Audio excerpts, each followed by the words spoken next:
இப்போ maths book இருக்கா இல்லையா? கான்செப்டாக எல்லாத்தையும் நம்ம விளக்குறாளா முன்னாடி? கடைசியாக என்ன போட்டிருப்பா? ஒரு சால்வ்டு சம் போட்டிருப்பா.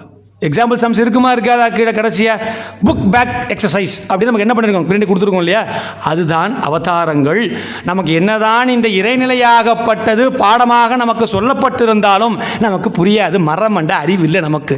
நாம் என்ன பண்ணுவோம்? பின்னாடி அந்த புக் பேங்க் எக்ஸசைஸில் நான் 4-5 சம் ஃபார்முலா நமக்கு எப்படி வந்து அவள் சால்வ் பண்ணி காமிச்சிருக்காளோ அது மாதிரி அவதாரங்கள். ஏன் புட்டுக்கு மண் சுமக்கலையா? சிவபெருமான் வந்து 63 நாயன்மார்களிடத்திலே திருவிளையாடல் செய்யலையா? அதெல்லாம் செஞ்சால் தான் நமக்கு தெரியறது, இல்லைன்னா தெரியலையே. ஆழ்வார்கள் மூலமாகவும் நாயன்மார்கள் மூலமாகவும் செந்திலாண்டவர் நமக்கு எவ்வளவோ நமக்கு என்ன பண்ணியிருக்கா? திருவிளையாடலை செய்து காண்பித்திருக்கிறார்கள். அப்படி நாம் புரிந்து கொள்ள வேண்டும் என்றால் நம்மளை மாதிரியே ஒருத்தர் வந்து நம்மக்கிட்ட நடந்துட்டால் தான் நம்ம புரிஞ்சுக்கிறோம். எல்லாம் என்ன பண்ண மாட்டேங்கிறோம்?